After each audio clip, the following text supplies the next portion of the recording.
Live. Everywhere. On netrootsradio.com.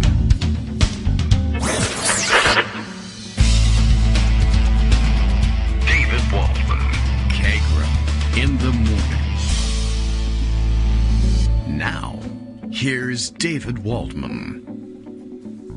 Hey, good morning, everybody. How you doing? It is, where are we today? Astronomically speaking, Monday, November 21st, 2022. The stars reveal that it's time for another show. Twitter still exists, just letting you know in case you were not checking in lately.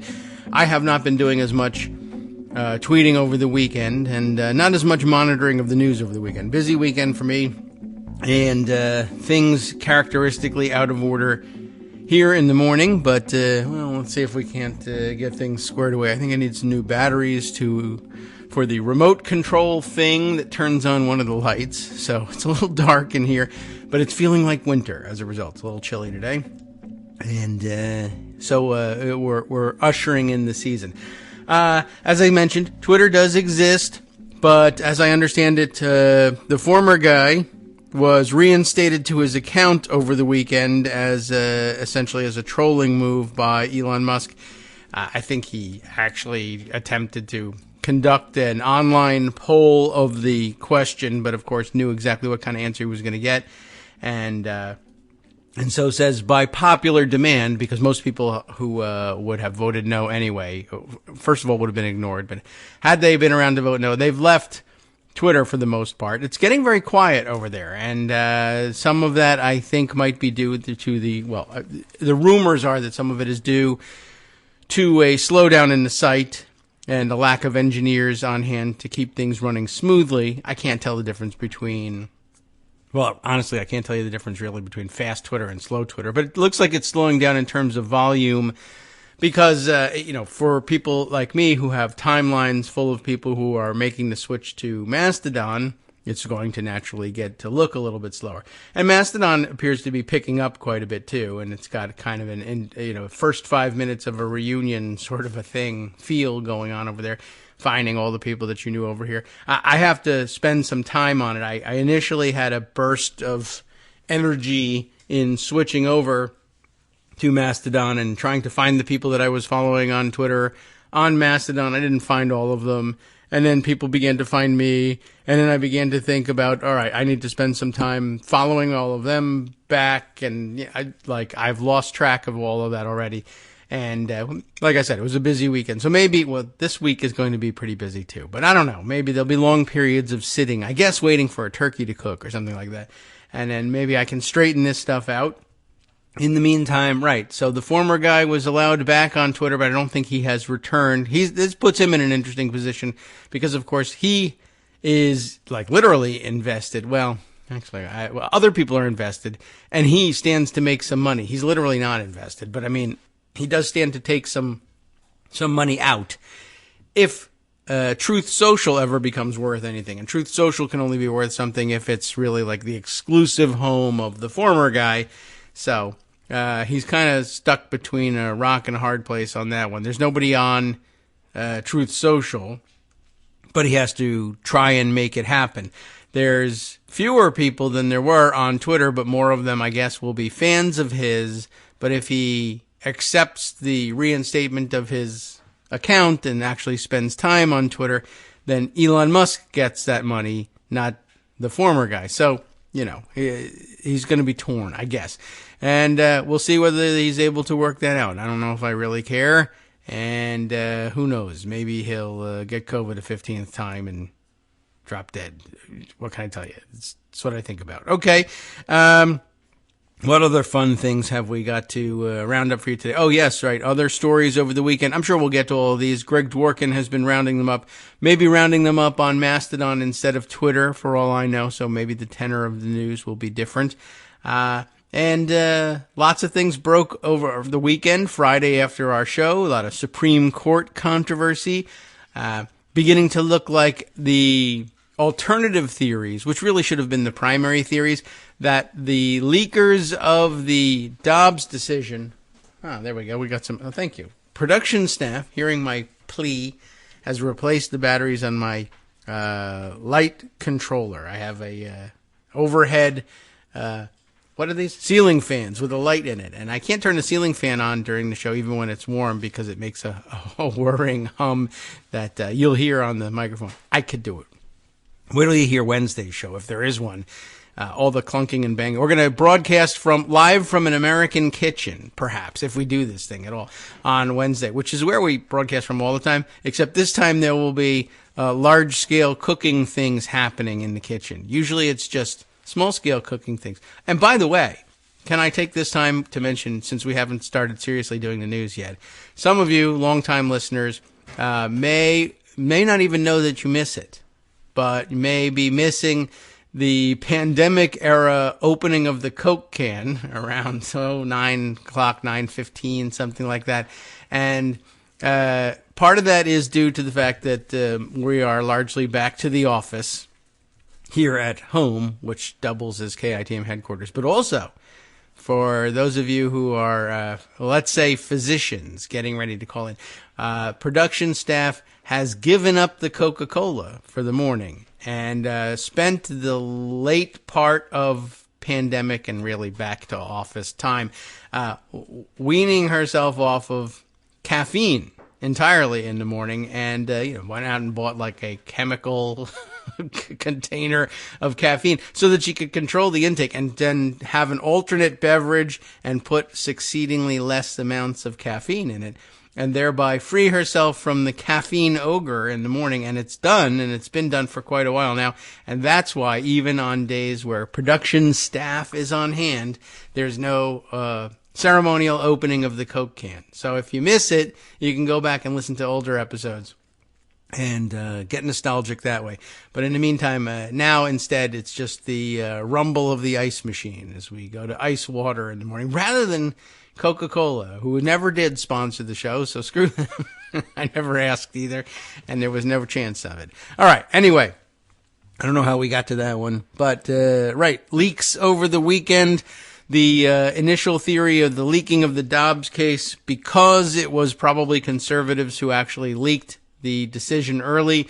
The rumor had to, of course, be that it was all the liberals and liberal justices and liberal clerks who had to be questioned closely in an intense investigation of all of the suspects. And now stories are emerging that include, one, this isn't the first such leak. And remember, that was the heart of the story. This had to be investigated because this was an extreme case, because this was the first such leak. And as it turns out, it was the first such leak to leak. That's all. And I guess really we should have probably predicted that. The idea that they could keep everything in perfect secrecy always seemed a little strange, but that was part of the myth of the Supreme Court.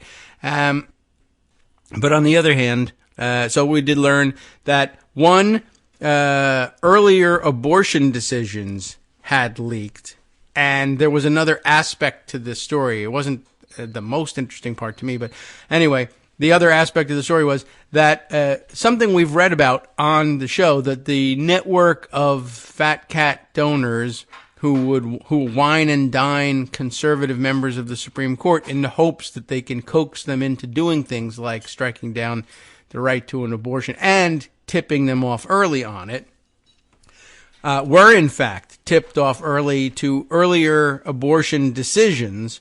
But in addition to that, it turns out that even the Hobby Lobby decision was earlier passed on to donors and leaked and tipped off. And that generally speaking, gee whiz, all the liberals were anxious to go and spill the beans on Hobby Lobby, right?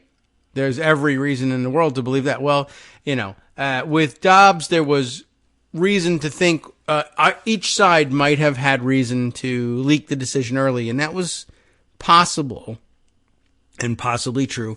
But early leak of Hobby Lobby, there was really no benefit I can think of to have leaked that story early to liberals or by liberals.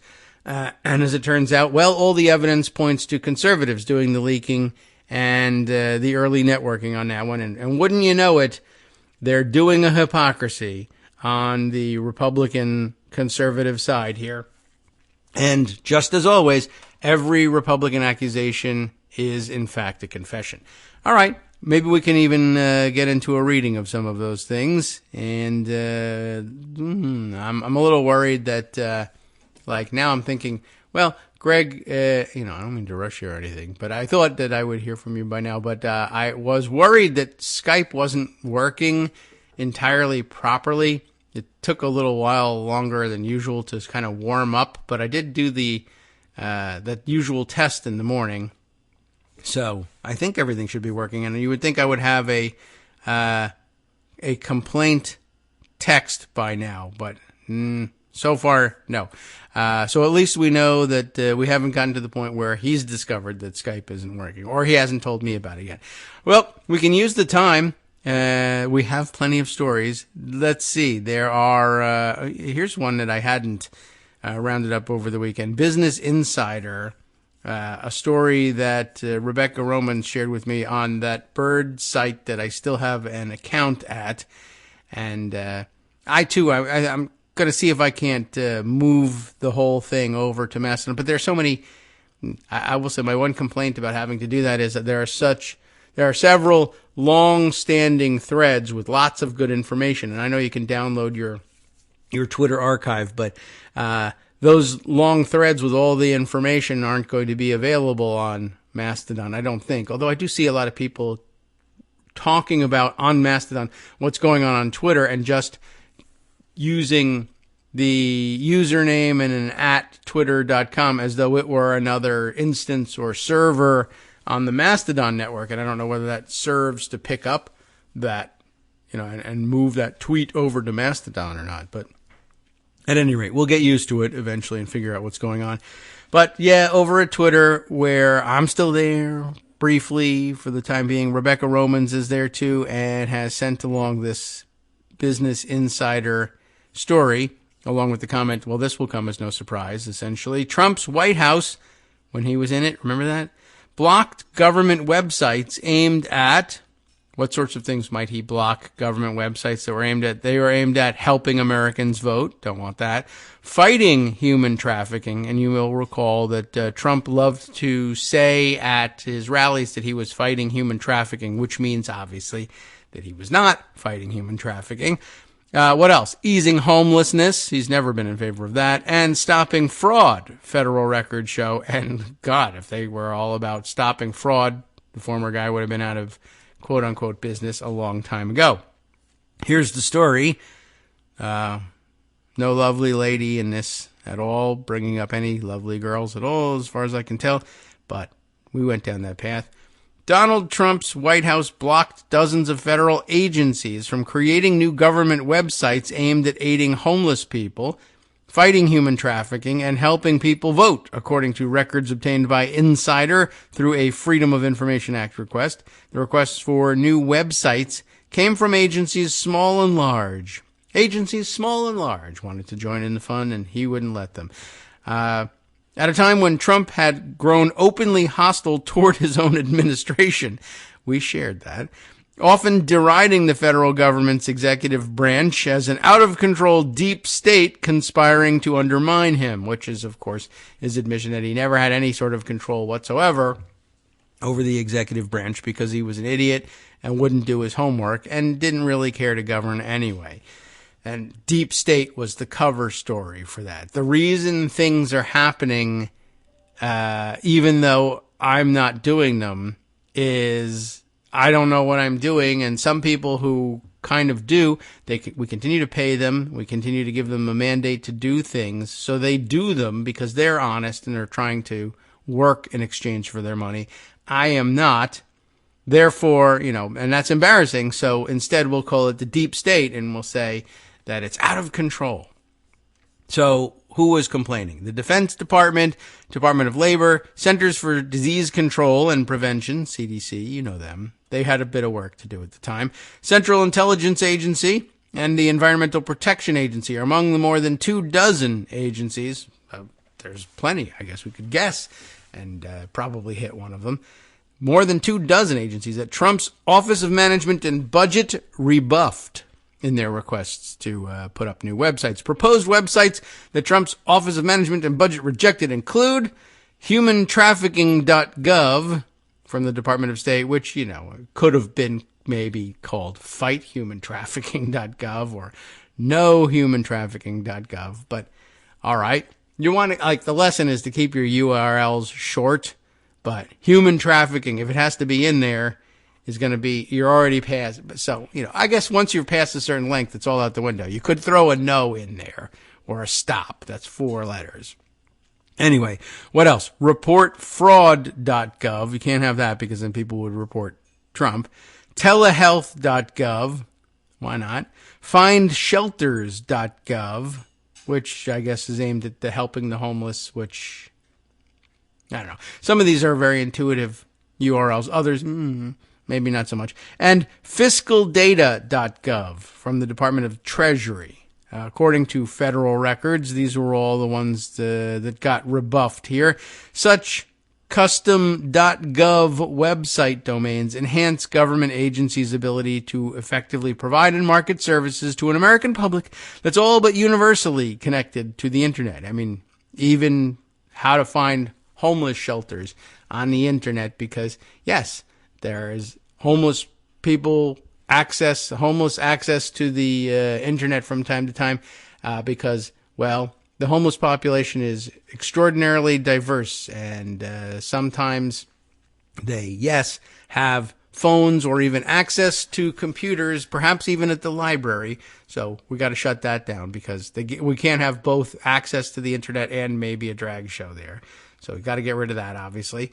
And of course, the continuing Republican complaint, oh my God, if they have smartphones, how come they're homeless? And, well, what if you have a smartphone and a job and a home, and then you lose the job, and then therefore the home, and maybe the last way for you to stay in contact with people about getting a job is your mobile phone, then you try and keep it. Get it?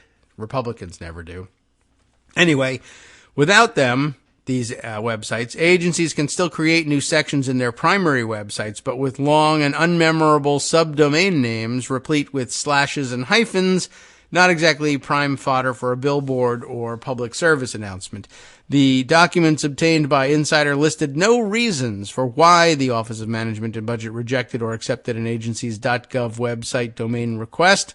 Neither did the Office of Management and Budget, whose spokesperson, Isabel Aldunate, declined to answer Insider's questions. Representatives for Trump, who this week officially launched his 2024 presidential campaign, by the way, please defeat him, did not reply to several messages. There is, of course, a major difference between Trump and Biden. I don't know if you know that, but Insider claims to know that and claims to be explaining it right here. The Trump White House's practice of regularly blocking and slow-walking federal agencies' website requests stands in stark contrast to that of President Joe Biden's White House, which has approved almost every request it's received, federal records indicate. Of the 105 .gov website requests Trump's Office of Management and Budget considered between July 2018 and the day Trump left office on January 20th, 2021, it accepted 60 and denied 44 and left one pending, a 41.9% rejection rate, according to records obtained by Insider. Although, really, honestly, I assume they did the math from the records, but if the records contained the math, that's an odd way of saying it. A 41.9% rejection rate, according to calculations that we made from the records that we obtained by Insider. I don't know whether the government bothered to calculate its acceptance and rejection rate. But of the 95 .gov website requests Biden's OMB considered between January 21st, 2021 and September 9th, 2022, I guess maybe when the FOIA request was made, it accepted 85, denied 4, and recorded 6 requests voluntarily withdrawn, a 4.2% rejection rate. Insider asked more than a dozen federal agencies that had their custom .gov website domain requests rejected by the Trump White House to explain what happened. Some declined to comment, including officials at the FTC and Department of Labor. Others did not respond to inquiries, including the Department of Agriculture and Centers for Disease Control. For those who did comment, they offered limited insight into why they sought new .gov websites or why the Trump White House denied their requests. HUD, Housing and Urban Development, for one, told Insider in a statement that it asked to establish findshelters.gov in late 2019 for the creation of a new tool that would provide information about housing, shelter, healthcare, and clothing resources in communities across the country. After 2 months in limbo, the Trump White House denied the agency's request. It now provides such information on its main agency website with resources concentrated at a URL of https:// www.hud.gov/homelessness_resources. It certainly would be easier to just say findshelters.com, right? HUD's understanding of why its request was denied. Former guy is a jerk. Sorry. There's another one. There's a longer one. There has been a federal-wide ongoing effort to limit and reduce the number of federal public-facing websites. The effort was started to reduce cost and redundancy. There, that's the explanation. On December 23rd, 2019, the CIA asked Trump's White House to approve the website domain datatransport.gov. Okay, I don't think that adds any efficiency to anybody, but okay. Why? It's the CIA. Why say no? What could go wrong? A week later, the Office of Management and Budget rejected the request. The domain was registered to support the IC's Data Services Program. A source familiar with the matter said of the CIA's request with IC, it says right here and here, with IC standing for Intelligence Community, you know that, the source offered no additional details. It's unhelpful, but all right. In March 2019, the generally apolitical Peace Corps asked Trump's Office of Management and Budget to greenlight peacecorpscn.gov, a website referencing its operations in China. Office of Management and Budget officials rejected the request on an unspecified date. Per compliance with Binding Operational Directive, BOD, never really deal with those, Binding Operational Directive 18-01, the domain was requested at the time to enhance email and web security, Peace Corps spokesman Troy Blackwell wrote in an email. By early 2020, the Peace Corps had begun the process of leaving China, one of Trump's favorite targets and topics. The Peace Corps had not re-upped its peacecorpscn.gov website request since. After Peace Corps closed the China Post, we no longer needed the domain, Blackwell said. All right, got the picture there. I think the last section here, block and delay. In at least one case, Trump's White House denied a website request. The U.S. Agency for International Development sponsored prosperafrica.gov that Biden's White House later approved. Okay, I was wondering if there were any such stories. The prosperafrica.gov website now details efforts by the United States Agency for International Development to mobilize services and resources from across the U.S. government to empower businesses and investors with market insights, deal support, and financing opportunities on the African continent. And of the custom website domains Trump's Office of Management and Budget did okay. Approval often took weeks or months instead of the days or hours typical for Biden's Office of Management and Budget.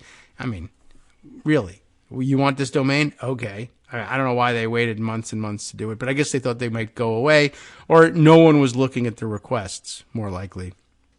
Anyway, one particularly testy delay came during the summer of 2020 when the Election Assistance Commission sought approval to create helpamericavote.gov, and use it to recruit and coordinate an army of new poll workers amid the COVID-19 pandemic, which by then had sidelined tens of thousands of older election volunteers unable or unwilling to staff in-person voting sites. An unexpectedly long delay ensued. Finally, the Office of Management and Budget sunk the Election Assistance Commission's helpamericavote.gov website, arguing in an email obtained by Insider that the election agency's request, quote, did not justify the creation of a standalone site.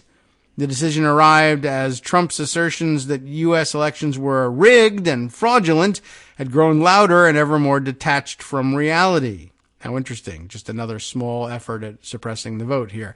Then Election Assistance Commission Executive Director Mona Harrington frantically appealed for reconsideration. This just really negatively impacting our progress at this point. She wrote Justin Grimes, then an official at OMB's Office of the Federal Chief Information Officer. Please advise, we desperately need the domain. Several days later, the OMB reversed its decision and Help America Vote would go live. Oh, wow. By mid-August 2020, just in time for National Poll Worker Recruitment Day on September 1st. About 100,000 people visited the site that day, the Election Assistance Commission said. In a statement to Insider at the time, Trump's OMB said it rejected the Election Assistance Commission's request for helpamericavote.gov because the information provided did not justify the creation of a standalone site based on existing requirements. OMB worked with EAC, given the importance of the topic, to improve the justification, which led to approval. I guess you can't complain about that too much, although maybe they were lying about it not meeting the requirements. I really don't know. But I could see, in bureaucratic nightmare world, it's entirely possible that there was a technical flaw. Trump's OMB did approve a few custom web domains quickly. Among those granted the swiftest approval, you'll never guess, TrumpLibrary.com. Good luck cutting that one to come to fruition. At TrumpWhitehouse.gov, and one he was allowed that didn't have the name Trump in it, FlyHealthy.gov. Curiously, they say the General Services Administration on October 8th, 2020 proposed creating BuildBackBetter.gov, which Trump's Office of Management and Budget approved the same day, according to federal records. Why would they have done that? At that juncture, Biden had already made Build Back Better a cornerstone plank of his presidential platform. I wonder why they decided to approve that one. Perhaps we can check back in and get the exciting conclusion next. Hi, it's me, David Waldman, the same guy who was just talking to you a second ago. Our Patreon subscription drive is still going strong, with over 175 monthly donors who help keep us on the air. If we've helped keep you going during the pandemic, why not return the favor and help us keep going so we can all be together for the next disaster? Patreon.com, Patreon.com, makes it easy to make secure, recurring monthly contributions to support our show. Patreon.com/KagroX gets you straight to our donation page. Maybe you'd like to thank us for keeping you sane during the Trump era.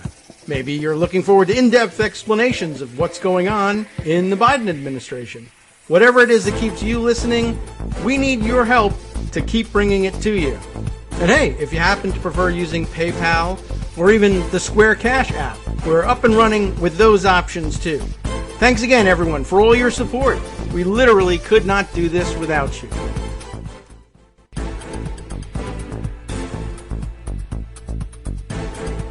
All right, welcome back now to the Kagro in the Morning Show here on Netroots Radio. Just finishing up the Insider article. I know it's a little less exciting of a story than I thought, and maybe not the blockbuster we needed to start off with, but important. And I like to bring you this detail on our show just because it's sometimes one that won't get picked up elsewhere. It's a kind of a well, I mean, I guess compared to everything else, it's not that big of a deal, but just an interesting angle on the story. And I guess as he's now renewing his effort to be elected, maybe sort of kind of president, maybe kind of sort of again. And, you should reject him on the basis of terrible stories and also this story. So let's see, where were we? Oh, yes, right. There was some question about why would they allow for a buildbackbetter.gov? And I guess it's interesting because, the previous section is all about, they did approve some things like TrumpLibrary.com and TrumpWhitehouse.com and things like that. There'll be self-serving vanity projects. Why approve this? The answer may be, I'll see what they have to say, but I'm going to guess here. The answer may be, they were totally incompetent and they didn't know what they were doing. That's entirely possible. Things were landing on their desk and they're like, yes, no, I don't know. They may have had no idea what Build Back Better was. I don't know. Anyway, Trump's administration, it says here, did not appear to use the Build Back makebetter.gov domain for any material purpose. But in mid-November 2020, then President-elect Biden began using it as part of his official presidential transition web presence, according to the Internet Archive's Wayback Machine. They may have had an idea in mind that they would occupy it and squat on it and not permit Biden to use it. But if he didn't win the election, if Biden didn't win the election, then there would be no need to suppress it. And if he won the election, then there would be no ability by Trump to prevent it, unless, of course, he had a coup. And I don't know.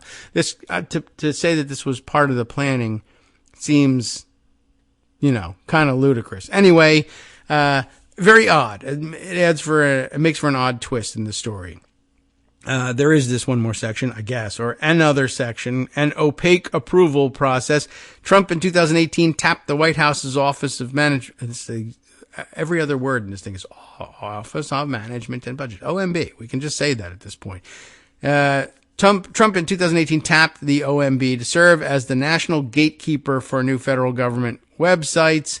A role previously filled by the General Services Administration. By the way, no better in terms of not being in the tank for Trump. Those were the guys who approved the Trump hotel lease and refused to see that there was an emoluments problem with it, and refused to see that the lease terms explicitly prohibited someone like Trump from owning the hotel. But what the hell?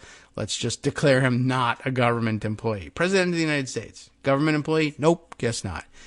In a statement to Insider last year, GSA said the OMB decided in February of 2018 to perform the adjudication of all new federal government or federal executive branch .gov domain requests to limit the proliferation of executive branch standalone .gov websites and domains and infrastructure. The office immediately took a hard line on agency's website requests, denying as many as it accepted during the second half of 2018, according to federal records, but the decisions were made out of public view. In January 2021, Insider filed a Freedom of Information Act request. Oh, okay, so it just took until September. Maybe that was when they fulfilled the request. So they filed this request asking OMB for records related to .gov website domains that federal government agencies had petitioned to create. Insider also asked for records indicating whether the OMB approved or denied the agency's request to create .gov websites. In March of 2021, OMB officials denied Insider's FOIA request, stating that no responsive records were located. I doubt that's the case. Insider formally appealed that decision in late October. About 19 months later, OMB officials acknowledged that the records that Insider requested did indeed exist. Officials then agreed to release a summary of .gov website requests the OMB had approved and rejected, although it did not immediately provide other requested records, such as documents explaining why officials approved or denied a particular website. The data include 8 recently requested websites that are listed as pending. 7 come from the Department of Education and appear to pertain to student debt relief, a top Biden administration priority, and feature URLs such as studentdebtrelief.gov and getstudentloanrelief.gov. Very clever. Okay. The websites were not yet functional as of mid-November. So there's the exciting final conclusion to the story. Unless there's more, which, could happen at any time, I guess. Let's see. I don't need this many windows open. Let's get rid of that and get back over. We got to turn around and recognize, I forgot to put it in the Morning Post today, but we tend to take a moment to recognize these things. We are under the cloud of another mass shooting, and this one almost got by me entirely because I was doing a lot of driving and not a lot of news monitoring over the weekend, so I mostly missed the discussion of this one. But once again, essentially, Trump troops have riled up people with marginal self-control issues and guns, and they've done that thing that the Trump troops are actually asking them to do, but not in so many words so that they can't be pointed to later and blamed for the attack. But Club Q, I'll read you the whole. We'll just let Washington Post cover the issue. Club Q shooting follows a year of bomb threats, drag protests, and anti-trans bills. Right-wing demonstrators have increasingly mobilized over the past year against the LGBTQ community, experts say, and also people with eyes say that as well. Casey Parks writes this up for the Washington Post, which they kind of run under this social issues banner here. So skipping over the news reports, the straight news reports, which you've likely heard at this point, and those news details will be in this report too, I'm sure. The analysis is probably more important to us. In the hours after the shooting, investigators did not say what led someone to open fire Saturday night in a Colorado gay bar, killing at least 5 people and injuring 25 others. But LGBTQ advocates across the country believe, and they're right, a surge of anti-LGBTQ rhetoric and laws is at least partly to blame. And I think they're saying probably much more to blame, but in their quest to be reasonable, even in the face of shootings like this, it's at least partly to blame.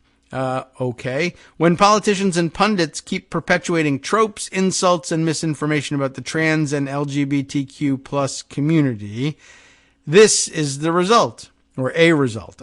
Be careful, right? This is a result, she says. It's Colorado Representative Brianna, how does she pronounce this? Titone, perhaps? Titone? Titone.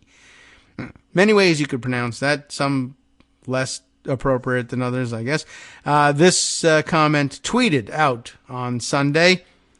She is Colorado's first openly trans legislator and the chair of the state's LGBTQ Legislative Caucus. And I now realize, I didn't check to see, am I using pronouns correctly? Does she go with she and her? That might not be the case, though. Okay, well, it's the best I can do on a moment's notice. And we'll read what's here on the page and leave it at that. Right, where were we? Right, she said that anti-LGBTQ lawmakers, including one of her colleagues, have used hateful rhetoric to directly incite attacks against LGBTQ people. Though the most recent FBI data shows the number of hate crimes against LGBTQ people remained relatively flat between 2008 and 2020, an independent analysis by the research group Crowd Counting Consortium, I don't think I know them, shows that right-wing demonstrators have increasingly mobilized over the past year against the LGBTQ community. Already this year, armed protesters and right-wing groups such as the Proud Boys have used intimidating tactics to disrupt drag-related events in Texas, Nevada, and Oregon, as well as in other states. Children's hospitals across the United States are facing growing threats of violence, including bomb threats driven by an online anti-LGBTQ campaign attacking the facilities for providing care to transgender kids and teens. And in October, a man attacked a transgender librarian in Idaho before yelling homophobic slurs and attempting to hit 2 women with his car. Idaho is one of 18 states that does not have a hate crime protection for LGBTQ people, though many lawmaker or law enforcement agencies still track those crimes. Jay Brown, Senior Vice President of Programs, Research, and Training for the Human Rights Campaign, said Americans can't and shouldn't separate these acts of violence from state-sanctioned efforts to limit LGBTQ rights. We've seen more than 340 anti-LGBTQ bills filed this year alone, Brown says. We've seen a huge increase in anti-LGBTQ rhetoric online and by politicians, and we've seen real threats. In Colorado, for instance, Brown noted that Republican lawmaker and gun rights activist Lauren Boebert has criticized drag in recent months, and in August she warned, quote, all the drag queens out there to, quote, stay away from the children in Colorado's 3rd District. Boebert has used slurs to describe transgender people, and she called the Equality Act gay supremacy. She also helped promote the idea that people who support LGBTQ adolescents are groomers. The level of fear that the community is feeling is real, Brown said, and many of our elected leaders actually bear some responsibility for creating a level of discourse that feeds that fear. On Sunday evening, Boebert expressed sympathy for the victims. What do you know? The news out of Colorado Springs is absolutely awful, she tweeted. This morning, the victims and their families are in my prayers. So great, thoughts and prayers. This lawless violence needs to end and end quickly. Other lawmakers, including Titone, and which I knew exactly how to pronounce that, and Alexandria Ocasio-Cortez, who you know how to pronounce because it's on TV all the time, said Boebert's words were disingenuous. You spreading tropes and insults contributed to the hatred for us, Titone tweeted. There's blood on your hands. Brown, an out trans man, said he feels particularly devastated because Sunday is Trans Day of Remembrance, an annual observance of transgender people who have been hurt or killed as a result of transphobia. Last year was the deadliest on record for trans people, and already this year, the Human Rights Campaign has recorded another 32 violent deaths of transgender and non-binary people. According to Rodrigo Heng-Lehtinen, the executive director of the National Center of Transgender Equality, a quarter of those violent deaths happened in Florida and Texas. No surprises there, I guess. Those states have proposed dozens of anti-trans laws and regulations in the past 2 years or put in place anti-trans policies, such as Texas Governor Greg Abbott's order to investigate parents for child abuse if they provide gender-affirming care for their children. Anti-trans legislation, fear-mongering, and disinformation put the trans community and trans lives at risk, Heng-Lehtinen tweeted. As of early Sunday evening, authorities had not yet confirmed the identity of the Colorado Springs victims, but online users have reported that at least one was transgender. The club was holding a drag performance Saturday evening and planned to hold a Trans Day of Remembrance event on Sunday. According to its website, the club is now closed until further notice. Though Colorado has long been one of the country's most LGBTQ-friendly states, recent attacks have escalated to a point where advocates say no place feels safe. Right-wing groups have, in fact, increasingly turned their attention toward liberal states. Sunday morning, just hours after the attack in Colorado Springs, Chaya Raichik, a Brooklyn real estate investor who runs Libs of TikTok, a Twitter account with 1.5 million followers, targeted a Denver nonprofit for supporting young people who want to perform drag. So just giving them another target to go after. That's what Libs of TikTok is all about. Erin Reed, a transgender activist and legislative researcher, said Raichik's tweets have directly led to anti-LGBTQ demonstrations in Idaho, California, and other states. Proud Boys have attempted to force their way into events in those states soon after Raichik tweeted about them, Reed noted on Twitter. We don't know for sure what motivated the Colorado Springs shooter or what they were targeting, but we do know what motivates Chaya Raichik. We know she has seen these events and said, yes, more. Reed tweeted on Sunday, every trans person who follows this has been warning this would happen, and here we are. Joshua Thurman, 34, who was inside Club Q at the time of the shooting to celebrate his upcoming birthday, told reporters Sunday that he was still trying to make sense of what happened. You felt like you had to come up into our safe space and shoot us up, he said of the alleged perpetrator. You've harmed us in a way that I don't know how we could bounce back from this. What can we do? We can rebuild. We can come together. We can do vigils. We can raise money, but that's not going to bring back those 5 people. Later, at a vigil for the victims at All Souls Unitarian Universalist Church, Taylor Oliver, 29, one of the attendees, said these tragedies are causing people in the LGBT community to develop a habit of checking in on their friends. I mean, you should always be checking in on your friends, certainly. But with that dark cloud hanging over your head, no. There's almost an etiquette to checking in with your friends. Every single one of my friends in other countries, too, when something happens. It's like the polite thing to do is to make sure my friend isn't dead. That is polite, true, but it shouldn't be an everyday occurrence. It should be a never occurrence. I get what you mean. Jesse Entwistle, of Colorado Springs, who was also at the vigil, said he was in Orlando not long after the 2016 massacre at the Pulse nightclub.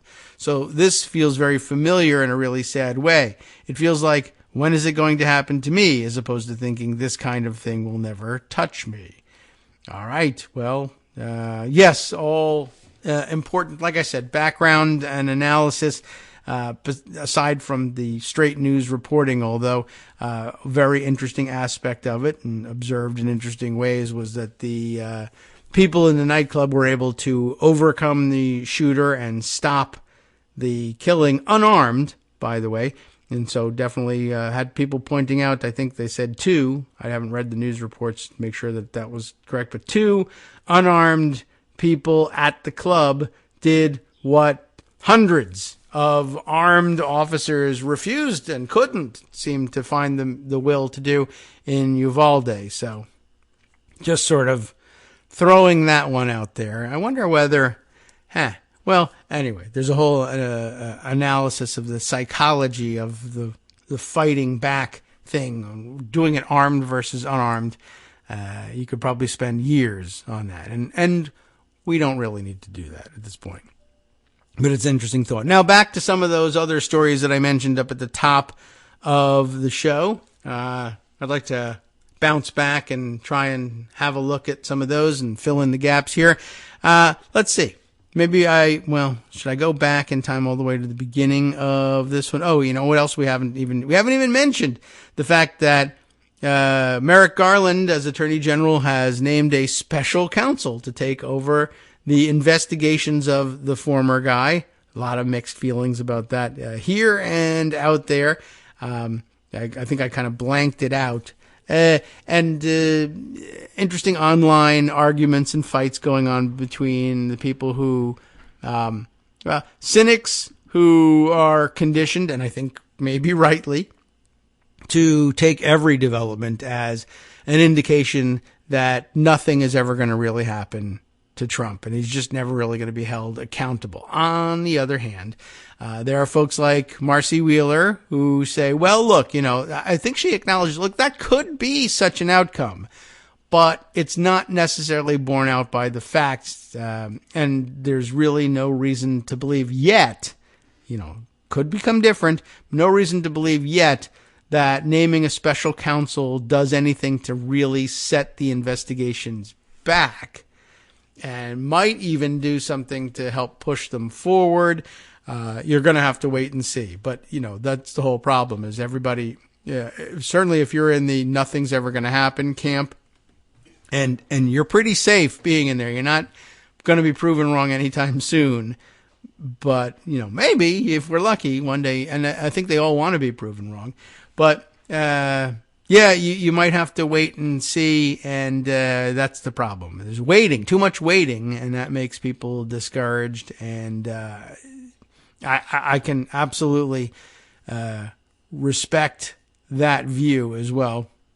But at some point, you have to start giving wider latitude to Marcy in claiming that you don't understand exactly what's going on here because the facts on record just don't support the idea that nothing's going to happen. They don't do a great deal of, supporting for the idea that something's definitely going to happen either. I must admit that. But we should be making way for her claim that you shouldn't be terribly discouraged at this point. Okay, let's see. I want to jump back, though, to the Supreme Court leak issues and read a little bit about that from Politico before our top of the hour break. Senior Democratic lawmakers demanding answers on alleged Supreme Court leak, says the headline here. Senators Whitehouse and, believe it or not, Johnson. Are we talking about Ron Johnson? No, we're talking about a House partner in this, Hank Johnson. Why would Ron Johnson help out in this? He's not going to be interested in this. It's Sheldon Whitehouse in the Senate and Hank Johnson in the House teaming up for this, warning the Chief Justice that if he won't investigate this whole leak situation, like the whole leak situation, then Congress will. Which is amazing, I'm sure, to John. I have been investigating it. But you've been investigating it, trying to find out which liberal leaked it. And wonder of wonders, you've come to no conclusion. Have you given any thought to the possibility that a conservative leaked it?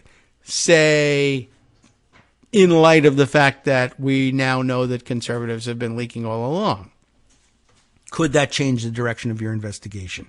Josh Gerstein reporting for Politico on this one. 2 senior Democrats in Congress are demanding that Chief Justice John Roberts detail what, if anything, the Supreme Court has done to respond to recent allegations of a leak of the outcome of a major case the High Court considered several years ago. Sheldon Whitehouse and Hank Johnson are also interested in examining claims about a concerted effort by religious conservatives to woo the justices through meals and social engagements. We very definitely read that story on the show. They wrote to Roberts on Sunday, making clear that if the court won't investigate the alleged ethical breaches, lawmakers are likely to launch their own probe. And hey, why not? The pair of lawmakers also criticized the High Court's response to a letter they sent Roberts in September, seeking information about the court's reaction to reports in Politico and Rolling Stone about a years-long campaign to encourage favorable decisions from the justices by bolstering their religiosity. A Supreme Court ethics attorney replied on Roberts' behalf earlier this month, recounting some of the court's policies and practices in the area, but offering no specifics about the lobbying drive. A response pointing out the existence of rules is not responsive to questions about whether those rules were broken, Whitehouse and Johnson wrote in their new letter on Sunday. That seems to make sense. Which was obtained exclusively by Politico, which doesn't by itself make a great deal of sense, but it happened. It seems the underlying issue is the absence of a formal facility for complaint or investigation into possible ethics or reporting violations. If the court, as your letter suggests, is not willing to undertake fact-finding inquiries into possible ethics violations, that leaves Congress as the only forum. A Supreme Court spokesperson did not immediately respond to a message Sunday seeking comment on the letter.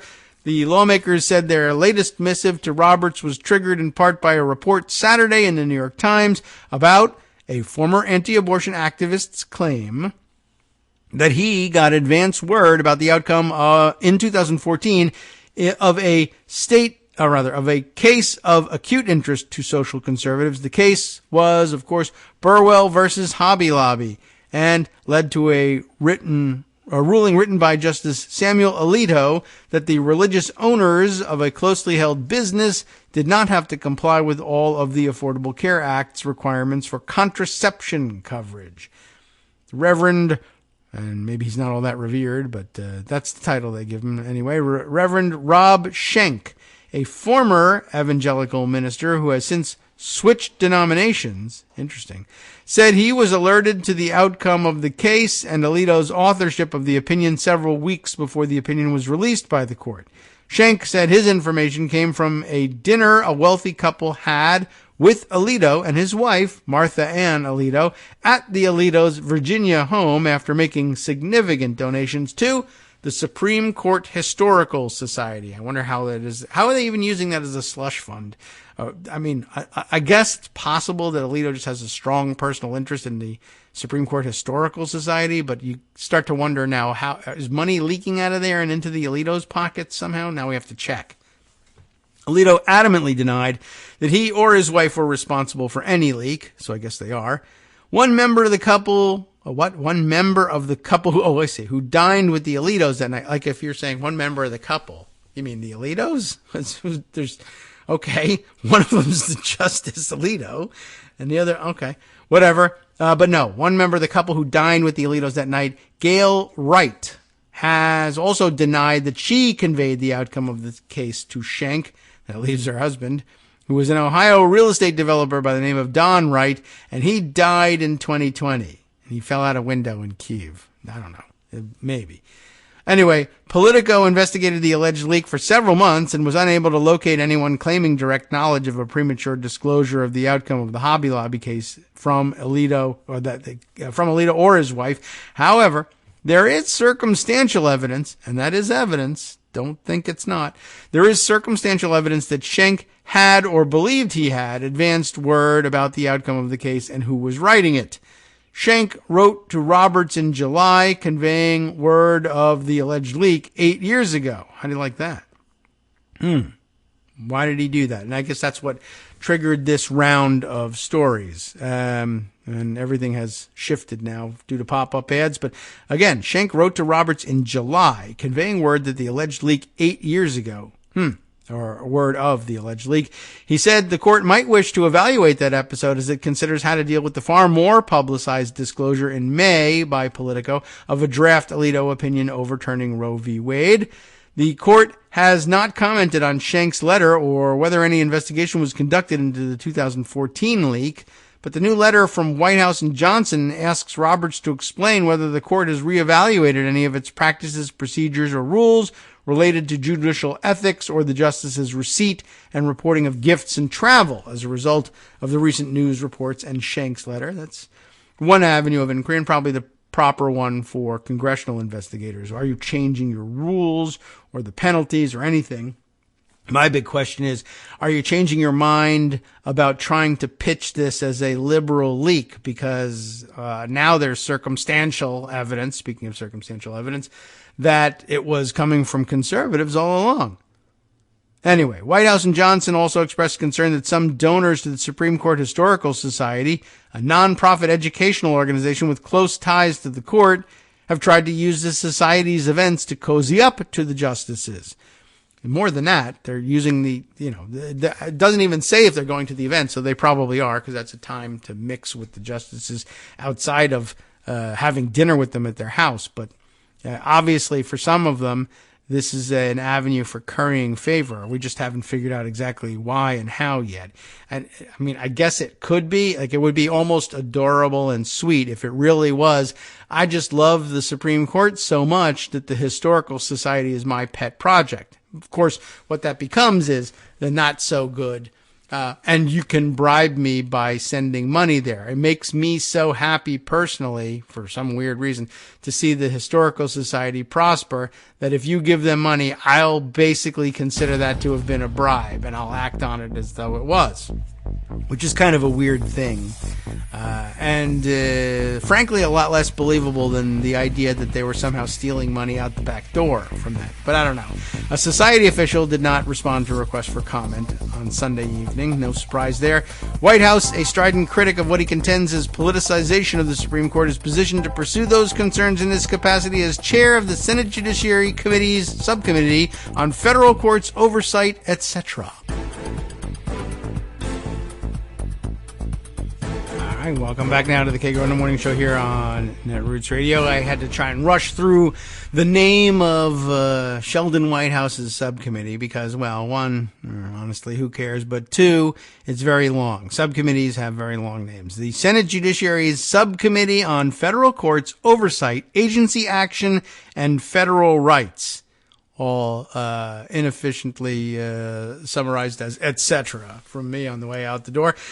Why Hank Johnson? Well, because he currently, anyway, heads up a similar subcommittee on the House side, but his ability to probe the matters may soon be limited, with Republicans set to take over control of House committees in January due to the outcome of the midterm elections earlier this month. I still don't know if we're actually settled on that, and still a little bit worried that we may be unsettled forever on that, but we wait, and all we can do, wait and see. But anyway, that wasn't the main thrust of this whole article, but very interesting, very weird how into the Supreme Court Historical Society they are, and that makes me think it's time to comb through those records. Let's see. Other things to update on. This one feels like, I want to mention this one because we want to make a conscious effort to do something a little bit more environmental and climate related, and we rarely do that on the show because it's just not my usual wheelhouse. We just accept what our good friends and trusted sources have to say about that thing, and just say, we'll just lend you our support. Sometimes we are questioned about that. Why is there not more advocacy on environmental and climate issues? And the answer is, they aren't our particular passions, but we recognize the importance of them and essentially leave that advocacy to you. And when something of major importance comes along, repeat your advocacy more or less as you express it.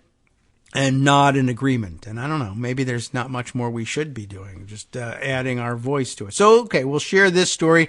And this strikes me. I haven't seen the preview of today's West Coast Cookbook and Speakeasy yet, but it wouldn't surprise me if there was more detail and discussion on the way after our show of this issue. This feels like a Justice Putnam type issue here. But from the New York Times, in a first, rich countries agree to pay for climate damages in poor nations. Now, I don't know that they'll really follow up on it, but it's the first agreement to, to not live up to, I suppose, that they have on this subject. After 30 years of deadlock, a new UN climate agreement aims to pay developing countries for loss and damage caused by global warming, but huge questions remain about how it would work.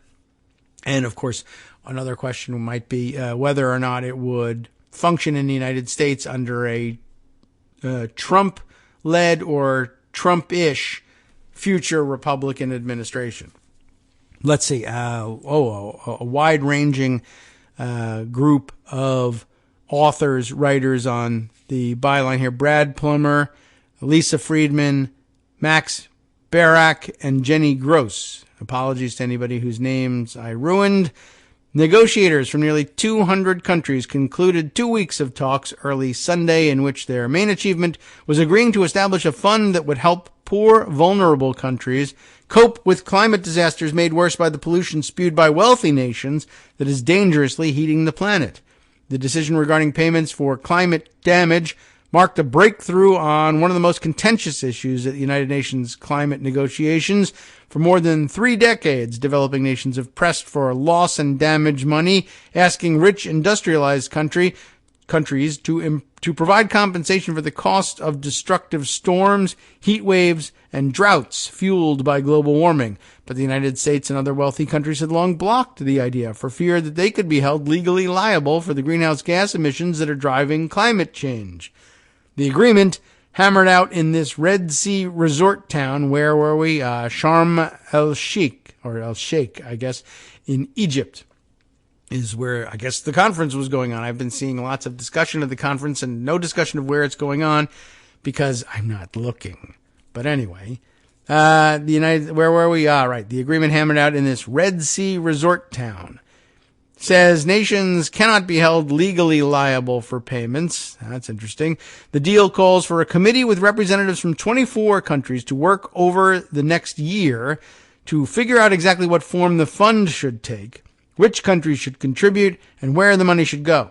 Many of the other details are still to be determined, so lots up in the air here. The creation of a loss and damage fund was almost derailed by disputes that ran into the dawn hours of Sunday over other elements of a broader agreement, including how deeply countries should cut their emissions and whether to include language that explicitly called for a phase-out of fossil fuels, including, of course, coal, natural gas, and oil.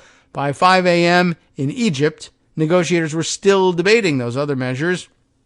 Developing nations, largely from Asia, Africa, Latin America, the Caribbean, and South Pacific, fought first to place the loss and damage fund on the formal agenda of the 2-week summit, and then they were relentless in their pressure campaign, arguing that it was a matter of justice, noting they did little to contribute to a crisis that threatens their existence. They made it clear that a summit held on the African continent that ended without addressing loss and damage would be seen as a moral failure. The announcement offers hope to vulnerable communities all over the world who are fighting for their survival from climate stress, said Sherry Rehman, Pakistan's Minister for Climate Change, and gives some credibility to the COP process, C-O-P. I don't know whether they pronounce. I never hear the news reports. I mostly am tuned out at that point. And do they say COP or C-O-P? You know, I've noticed that as the title of the conference in the last couple of weeks. Pakistan, which spearheaded a group of 134 developing nations pushing for loss and damage payments, provided a fresh reminder of the destructive forces of climate change. Over the summer, Pakistan suffered devastating flooding that scientists say was made worse by global warming, resulting in more than 1,500 deaths, plunging 1/3 of the country underwater, and causing $30 billion in damages, even as Pakistan contributes less than 1% of the world's planet-warming emissions. As the summit was nearing an end, the European Union consented to the idea of a loss and damage fund, though it insisted that any aid should be focused on the most vulnerable nations and that aid might include a wide variety of options such as new insurance programs in addition to direct payments. That left the United States, which has pumped more greenhouse gases into the atmosphere than any nation in history, as the last big holdout. What do you know? By Saturday, as talks stretched into overtime, American officials said that they would accept a loss and damage fund, breaking the logjam. Still, major hurdles remain. The United States and the EU are pushing for assurances that China will eventually contribute to any fund created and that China would not be eligible to receive money from it. The UN currently classifies China as a developing country, which would make it eligible for climate compensation, even though it is now the world's biggest emitter of greenhouse gases, as well as the second largest economy. China has fiercely resisted being treated as a developed nation in global climate talks. There is also no guarantee that wealthy countries will deposit money into the fund.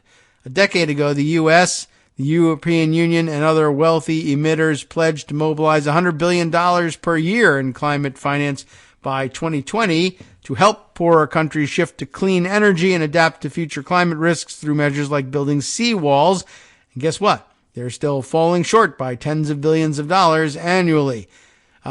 So like those other countries from Europe are not putting enough into NATO. They're supposed to be putting in NATO money, and they're not doing it. And guess what? Same thing, except it's us this time included in this climate fund.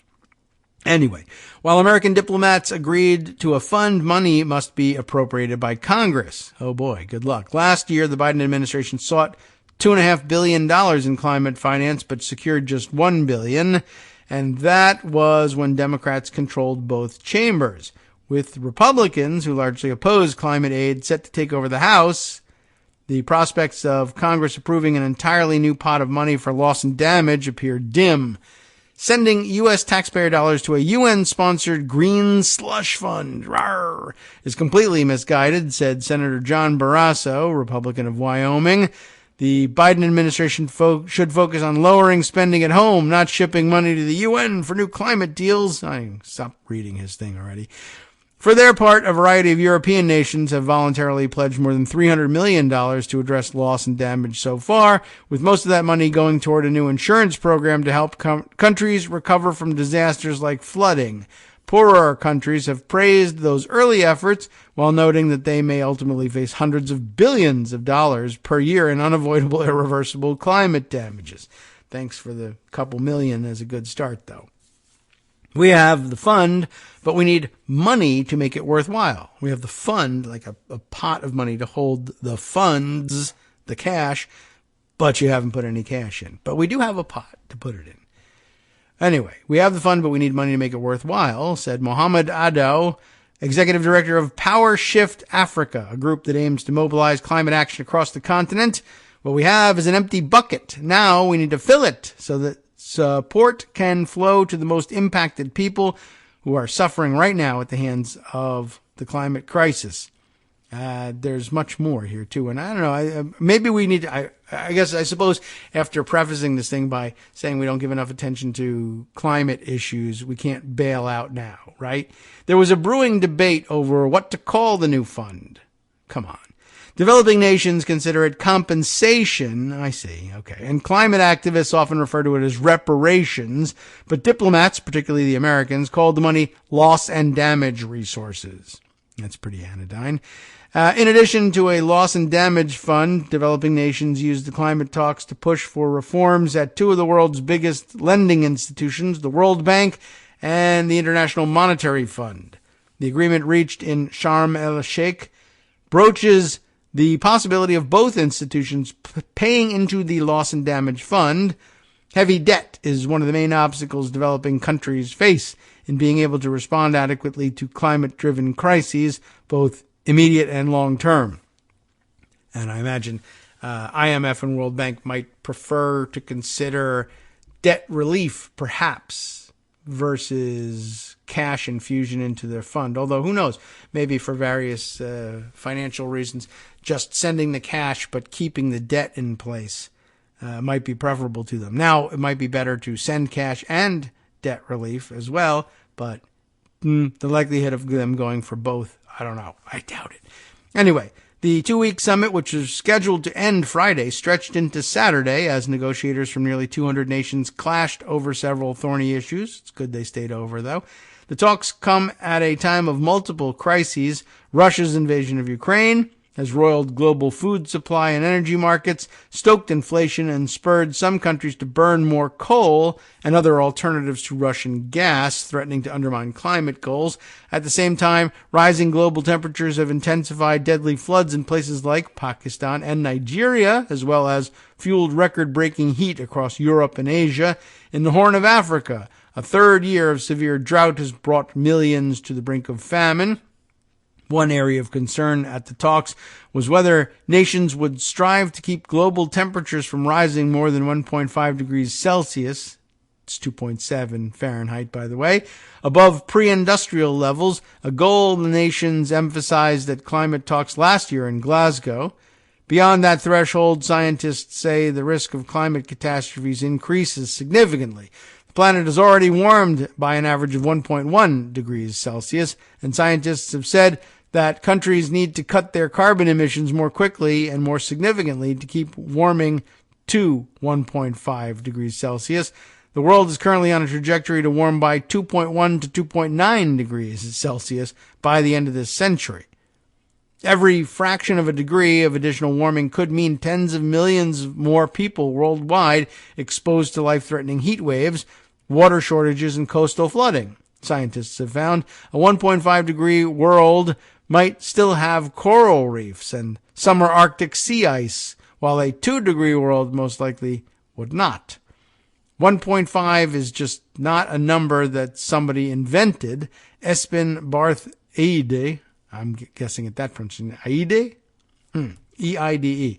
Norway's Minister of Climate and Environment told the conference on Friday. He spoke about the paramount difference between the dramatic difference between warming that ends at 1.5 and 2 degrees. They really need to find some other measure that has like larger numbers attached to it. It's just inconceivable, I think, to most people. Well, half a degree, how much could that matter? But I guess if they were, if you just, it's metric, you can divide it into thousandths and things like that and call them, death units or something. And then, wow, we've increased by 2,000 death units. That's awful. 1.5 degree, I don't know. Maybe it's a marketing issue. Entire countries that are present here will simply disappear from the surface of the planet. Well, they'll be underwater.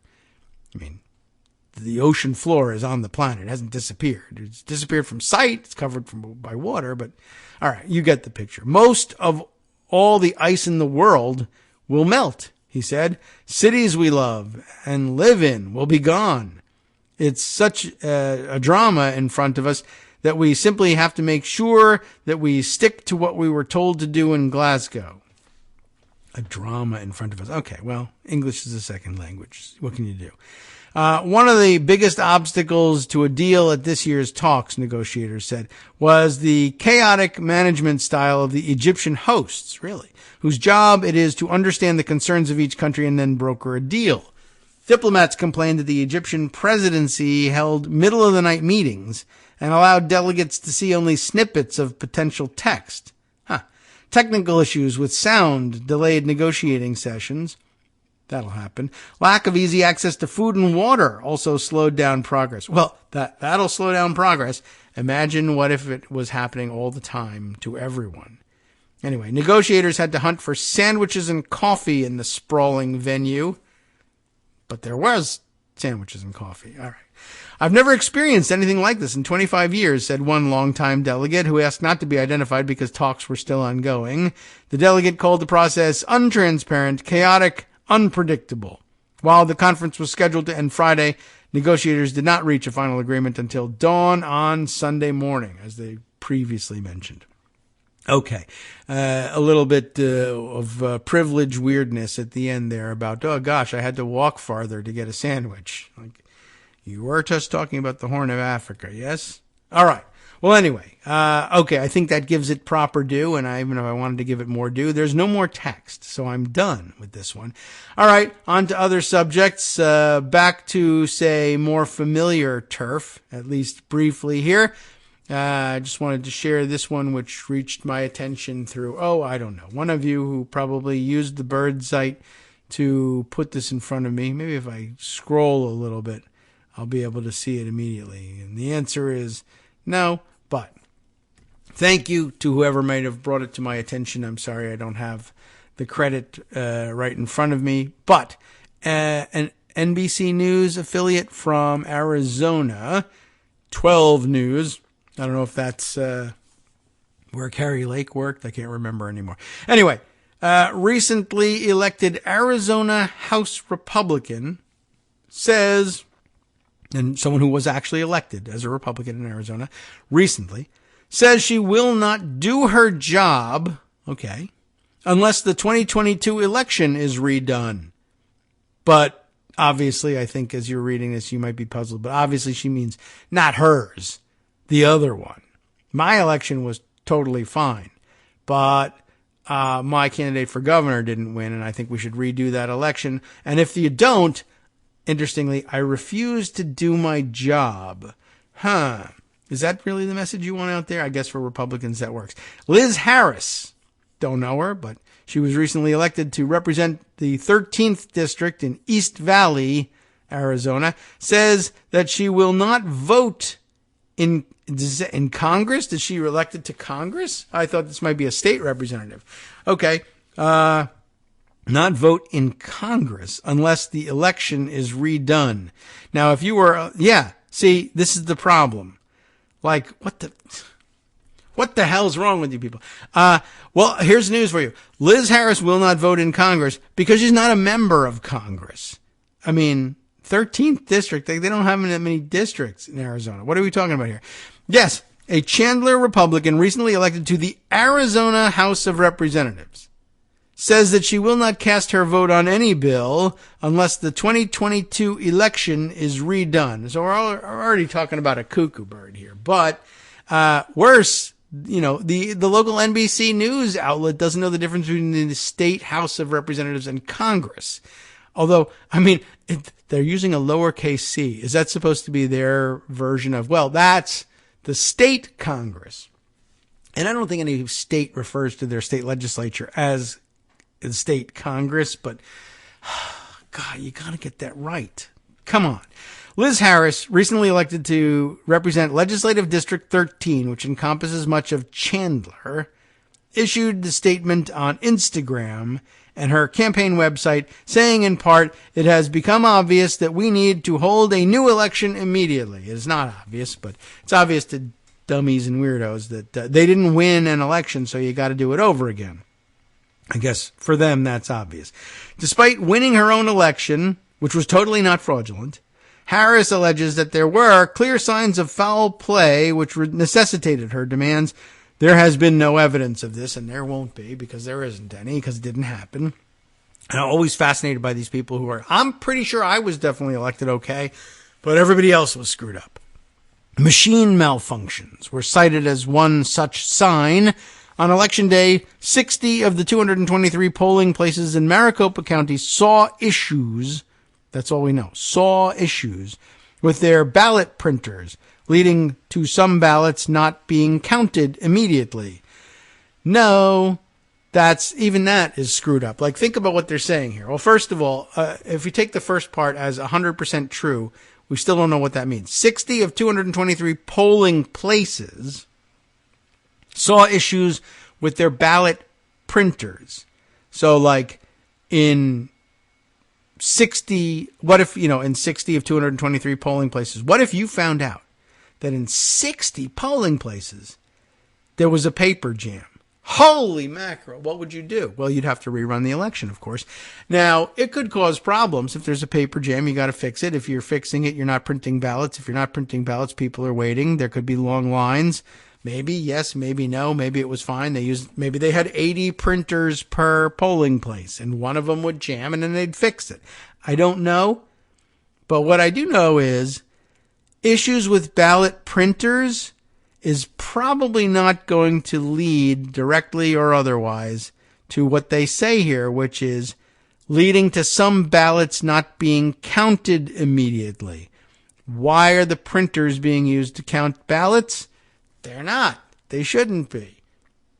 Could it be that there was delays in counting ballots immediately because the printer problems were so tremendous that there were long lines, so that the polling place had to be ordered, say, by a local judge to stay open later so that they could accommodate everybody who was in line by the time the polls were supposed to close, and therefore they were still voting and they weren't counting the votes until everybody had cast those votes? Could be that, but they didn't explain that, and it's not that hard to explain. I just did it. But I mean, look at this garbage. They can't even, the story, like I got elected to the state legislature, but I refuse to vote in Congress. You bet. We can accommodate that. No biggie. And then confusing ballot printers and ballot counting. And this is very much, what would we say about this? This is great evidence of what you're usually dealing with when you're dealing with election denialist types, and they come up with these theories, and they say things which, if you haven't got your ears open and you don't know what the hell you're talking about anything at all, I guess it's likely to pass as dangerous sounding thing. Well, did you know that 60 of 223 polling places in Maricopa County saw issues with their ballot printers, leading some ballots to not being counted immediately? Ballots weren't counted immediately. That's terrible. And it is. I mean, well, it's not terrible that they weren't counted immediately, but even say, I guess that's another level of it. They weren't counted immediately. Oh my God. Were they counted a few seconds later? Yes, they were. Was it accurate? Yes. Was that related at all to the printers? No. I just said those things in close proximity so that there would be twice as much information that had the words ballots and official and something, something. And printers, they have problems all the time. You could definitely envision that. After all, your paper has jammed once or twice, so therefore run the election over. No, doesn't work like that. I'm sorry. Well, anyway, the issue was resolved. Whatever the issue was, we don't even know. And NBC's doing no one any favors with this, at least the local affiliate. The issue was resolved within a few hours, and election officials say that they were able to ensure that every legal ballot was successfully counted. So shut up. Right? Harris also questioned the fact that Treasurer Kimberly Yee, a Republican, won her election with a greater count of votes than any other candidate. How can a Republican state treasurer receive more votes than a Republican gubernatorial or Senate candidate? Harris asked. Of course, the answer could be, have you considered that the Republican gubernatorial and Senate candidates totally sucked and were a bunch of a-holes and everybody hated them? Has that been factored in? I do not know. And I have the feeling, I don't know you, but I'm going to go out on a limb. Could Liz Harris also suck and be a total a-hole and everyone hates her? Could be. Don't know. Maybe a perfectly nice person. But once again, how could that possibly be? Well, first of all, I would have to ask you. If I'm conducting this inquiry, Liz, is it true? Did the Republican state treasurer receive more votes than the Republican gubernatorial or Senate candidate? You might be wrong. You might be lying. I have to check. You're a weirdo. We'll find out. Now, if that's the case, let's go into it. But if it's not the case, would you please shut the F up for 10 seconds here? I don't know. I have my real doubts about that. But it would be pretty easy to explain, given what a bunch of jerks were running for governor and Senate in Arizona on the Republican side. Wink. Okay. Anyway, in Arizona, voters are allowed to cast a split ticket. Gee, really? Can you do that? That's amazing. This means that they don't have to vote exclusively along party lines. I'm sick to my stomach that this is the information that people in Arizona are getting. That part is true. You can't say they're getting misinformation, but it worries me that this is like a revelation, that it takes the NBC News investigative team to tell you that, in Arizona, voters are allowed to cast a split ticket. This means that they don't have to vote exclusively along party lines. Yee also received more votes than any Democratic candidate running for office. That's interesting, too. It might also be true. I really don't know now whether I can trust the report I'm reading either. I mean, holy mackerel. What a disaster. It's not the first time that Harris has been involved in trying to overturn the results of an election either. Did you know that? I don't know whether I trust that as a fact brought to light by this NBC News affiliate, but it is brought up here. After losing to incumbents Jennifer Pollock, a Democrat, and Jeff Wenninger, a Republican, in the 2020 general election, Harris began a, quote, grassroots canvass report to investigate baseless allegations of voting errors in order to decertify the results of both the state legislature and presidential elections. So she's been an election denier for some time, beginning when she lost an election. How curious. Sup, fam? It's your boy Darwin, aka Darwin_Darko, aka the most reasonable man in America, aka KITM's senior black correspondent. You might remember me from such recordings as Spacemen vs. Space Cadets and We Need to Talk About Joe Biden. Today, I want to bring you good news about that thing you've been struggling with. Do you suffer from giving too much of a damn?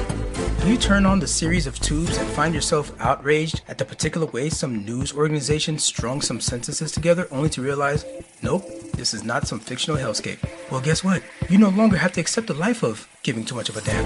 You can do something about it, because even you, yes you, can be a show contributor. Now I know what you're thinking. Hey, Mr. Most Reasonable Man in America, I'm not some professional podcast talking guy. Don't worry about it. Do you have a smartphone or some other electronic recording device? Well, that's all you need. You too can have a segment where you can read us an important article and give us your take. Read one of your own original essays, or even just give us your commentary on something you'd like to share that's important to you. Fair warning though, side effects may include general punditry, having opinions and hot takes, getting stuff off your chest, and hearing your own voice. If your recording lasts longer than 5 to 7 minutes, please consult kagrox@gmail.com. That's KAGROX@gmail.com.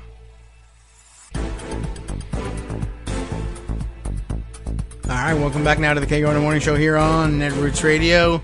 I'm astonished, and this is one of those moments where I would justify more looser rules about what I can say, quote unquote, on the air. I don't know why. I mean, it's now just a feature of the show that I sort of limit myself in the language. But I mean, it's as I haven't finished reading this yet. But as I stopped for the break, reading this story, mostly, I can't decide who to aim more of this ire at. The election denialist Liz, what's her name, Harris, or the reporters from this NBC News affiliate. I was just like, holy crap, what a bunch of idiots. Off the air during the break, and just I wanted to say much more, but did I even credit this story? Did anybody put their name to this thing?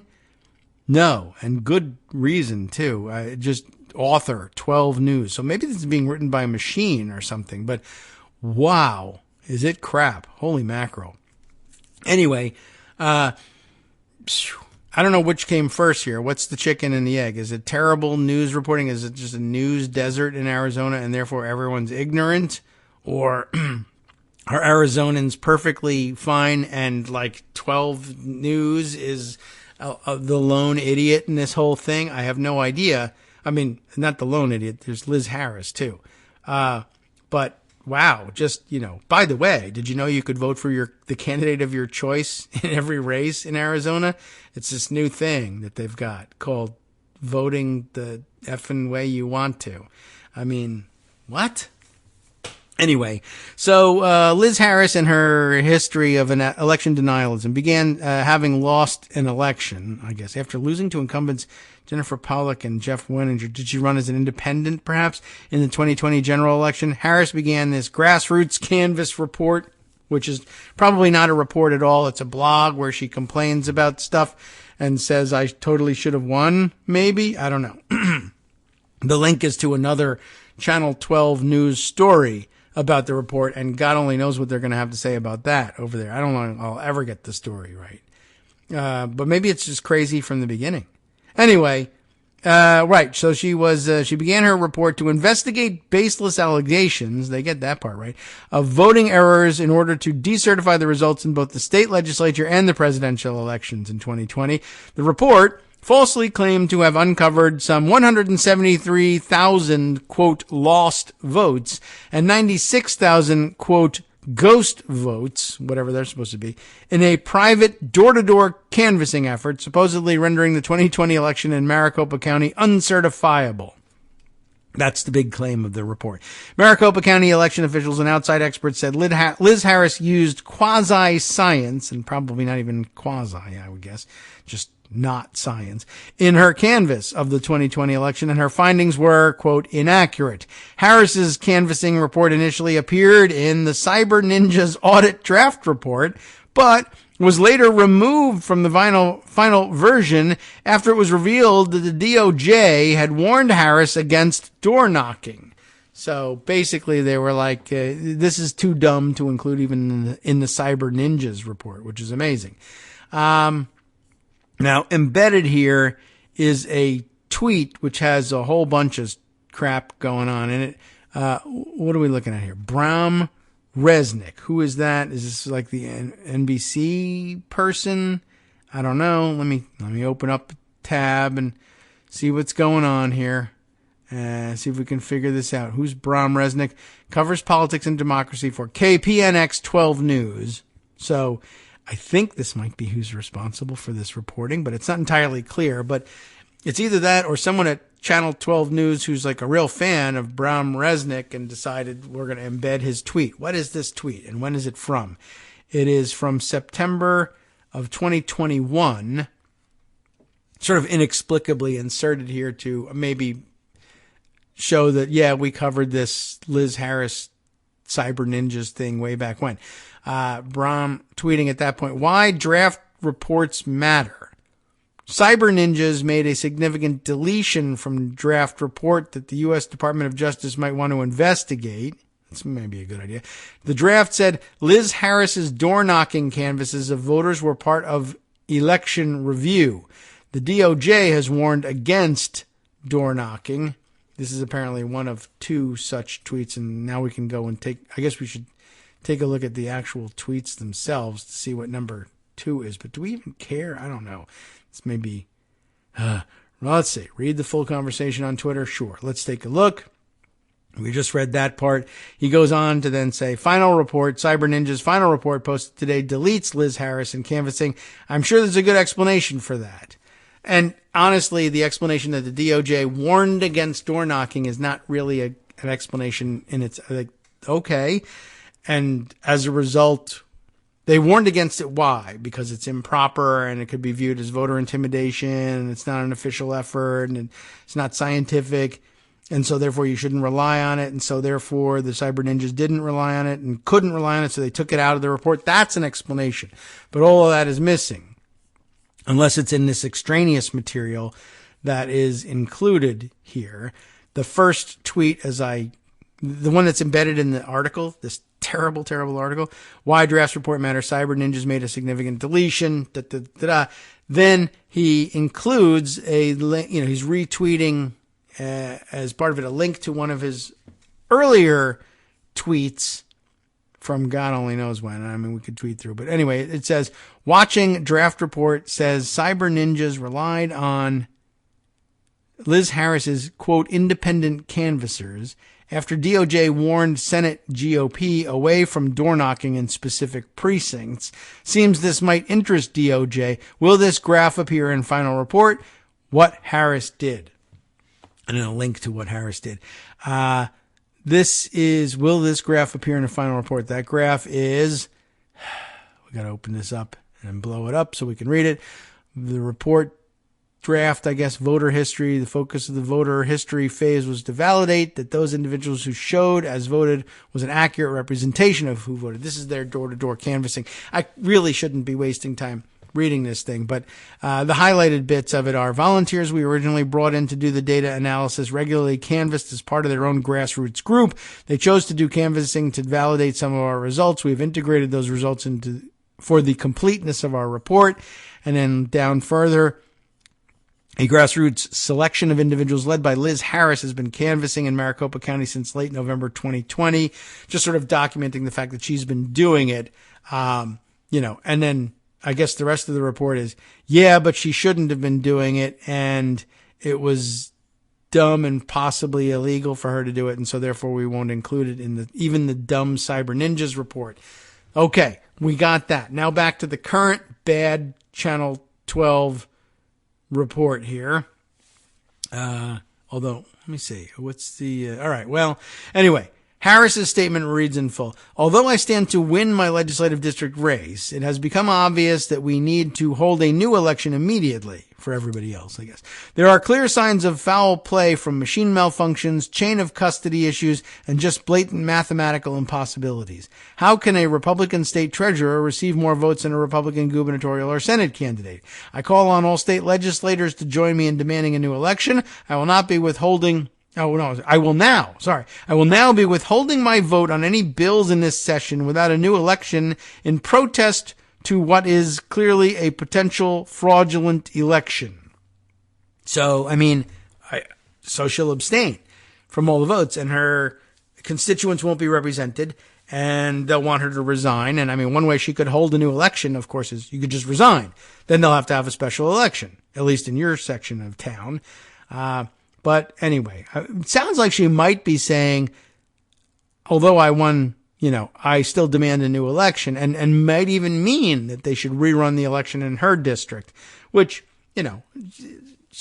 I guess that would be okay. If she's confident of victory, it might be something she would do to put her money where her mouth is. But it's unclear whether she's actually calling for that in her own case. But of course, if she's calling for it, it's funny. If she's a representative elect, I don't know on what basis she's you can just speak out as a person of importance who will later become a state representative if she chooses. Why take the oath, as a matter of fact? That's interesting, too. Why bother to show up and take the oath? And I guess the answer is if I don't take the oath, then I won't be allowed on the floor every day to continue my protest and to call on my colleagues to call for a new election. I'll just be standing outside the state legislature calling it the Congress and protesting to the press if any of them will cover me. So, she loses a lot of leverage if she doesn't take the oath, but okay, whatever. I just wanted to bring that to your attention because of how many layers of dumb are wrapped up around these things. And it's sad. Anyway, wow. So we have that. We also have this news we'll add to the collection for today. GOP operative is what some people call the GOP. GOP operative convicted of facilitating foreign contributions to the 2016 Trump campaign. Wow. I didn't know they were guilty of that. Isn't that weird? Tierney Sneed reporting this one for CNN. A Republican operative was convicted on Thursday of facilitating an illegal campaign contribution from a Russian national to the Trump campaign in 2016. I can't believe. Why didn't anybody tell us that there was some form of collusion between Russians and the Trump campaign? I wish I had known that. The Justice Department touted the jury conviction of Jesse Benton, known for his work on campaigns for GOP Senators Mitch McConnell and Rand Paul. In a press release on Thursday, the department said Benton acted as a straw donor and contributed $25,000 of the Russian foreign national's money to the campaign, falsely identified himself as the contributor, and pocketed the remaining $75,000. Wow. That's pretty interesting, too. But I guess, that's money laundering on its face. That's exactly what we're talking about. The Russian said, I want to give money to support Trump. I have $100,000 to spend on it. And the deal was, you can't contribute that money, but we can find you a straw donor who can do it. But realize that only $25,000 of it is going to make it through, which is fine for him. I want to contribute, or maybe he said, I want to contribute $25,000. How much does it cost to get a straw donor so that I can get that $25,000 where it's going. And the answer is it's going to cost you an extra $75,000, which is amazing. 3 times as much money went into the pocket of the straw donor as went to Trump. Trump should be angry about this. Maybe he'll come after Jesse Benton, but unlikely, because if I recall correctly, we were reading before, Benton was charged with something similar earlier and may have netted a pardon from Trump along the way. And then they were like, oh, but he's actually done it several times and we can try him for those things instead. So anyway, Trump ought to be mad. You gave a pardon to somebody who was stealing from you. But maybe he knew about I don't know. I doubt it though. Trump always demands 90% of the shares of Truth Social. How is he going to let somebody else steal 3/4 of the money? But that's amazing. So of the $100,000 the Russian turns over, $75,000 goes to the straw man, Jesse Benton, $25,000 to the Trump campaign. Benton concealed the nationality of the donor from the campaign. So that's not collusion, you see, according to the prosecutors. Anyway, he'll be sentenced in February, according to the DOJ's press release. Benton's attorney, Brian Stolars, told CNN in a statement that they will appeal the verdict. We thank the jury for their service, but they got it wrong. This was not some grand conspiracy to get $25,000 of Russian money into the Trump campaign. Rather, it was for a multi-level marketer and Instagram influencer to get a picture with the celebrity to enhance his image, the statement said. See? Benton was previously a key aide on Ron Paul's 2012 scheme to pay for a presidential endorsement. That conviction stemmed from charges related to his work on the Paul presidential campaign, and Benton was accused of conspiring to steer $73,000 to an Iowa state senator in an effort to get him to switch his support to Paul over Michelle Bachmann ahead of the 2012 Iowa caucuses. What a waste of time. He was sentenced to probation, and then President Donald Trump pardoned him in 2020. There you go. So there was a pardon involved, but it was about something slightly different, but also a weird campaign scheme. And anyway, that's kind of weird. And now I wonder if Trump, I should never have pardoned that guy. He stole $75,000 from me. I could have had that money. I can't believe it.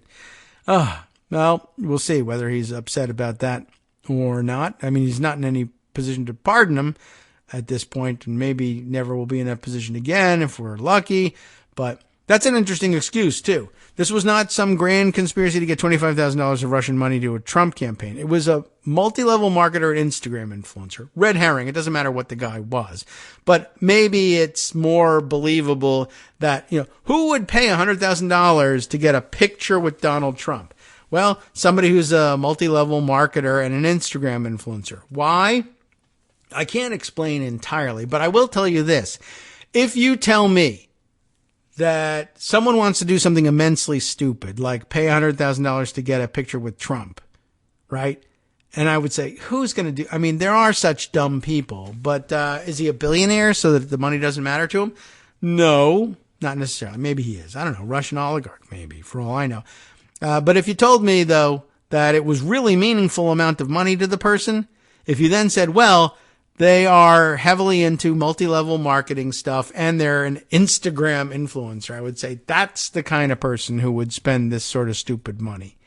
They would do it.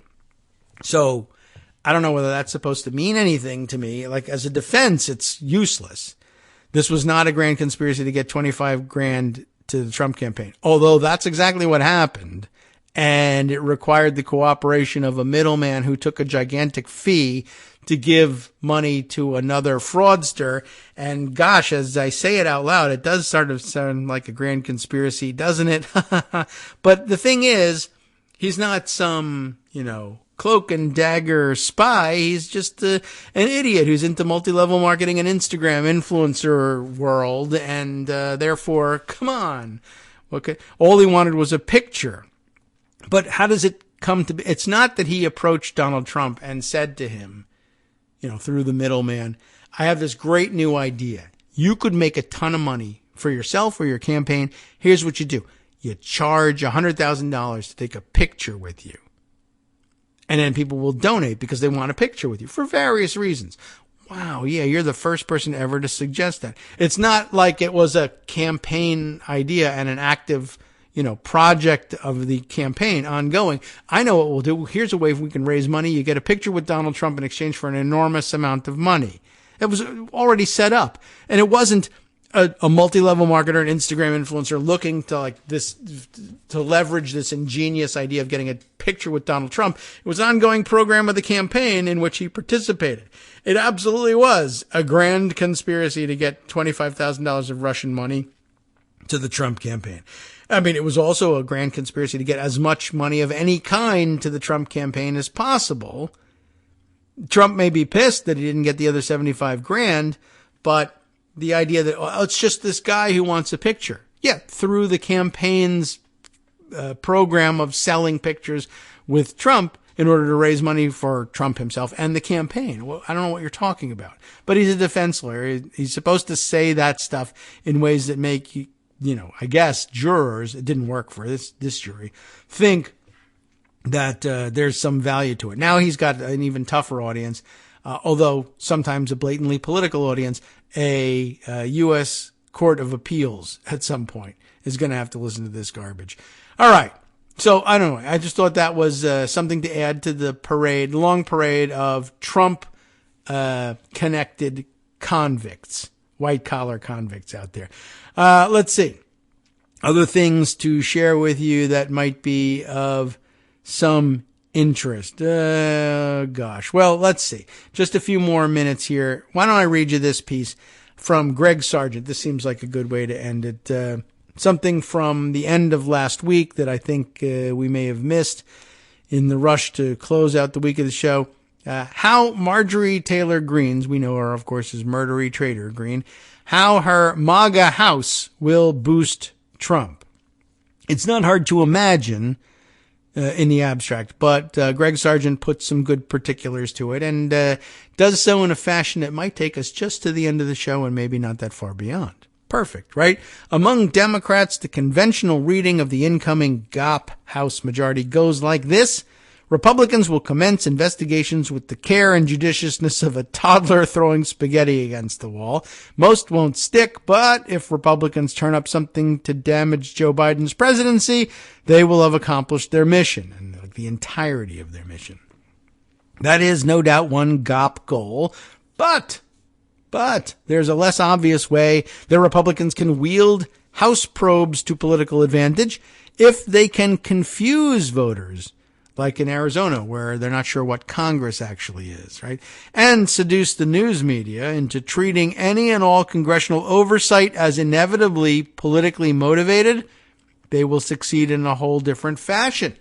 This goal, which entails obfuscating the basic distinction between oversight conducted in good faith and in bad, will be within reach for Republicans due to a peculiar situation. The House Select Committee examining Donald Trump's coup attempt will release its report before the end of this year and might make criminal referrals. Those findings will be debated well into next year while Trump is running for president, which means that for House Republicans, the goal of next year's investigations, their own investigations, will not just be to let 1,000 Hunter Biden probes bloom. It will also be to discredit revelations produced by Democrats about Trump.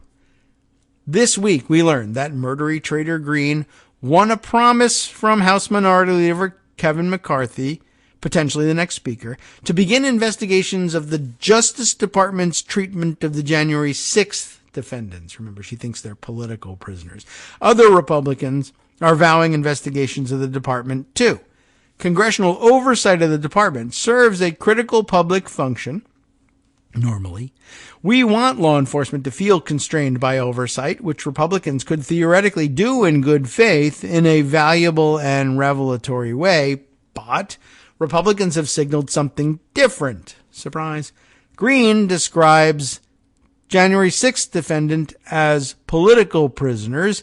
She and others have demanded the defunding of the FBI simply because it executed a lawfully approved search, which they describe as unchecked, jackbooted lawlessness. This search of Trump's Mar-a-Lago resort. Their position, then, is essential essentially that all investigative activity involving January 6th and Trump is inherently illegitimate. So, their oversight is likely to metastasize into an industrial-strength, bad-faith effort to discredit all such activity, expressly to protect Trump from accountability and to bury the January 6th committee's final report in a blizzard of propaganda. Republicans could even try to defund continuing law enforcement investigations and prosecutions, right, with the power of the purse, which they don't have entirely, thankfully.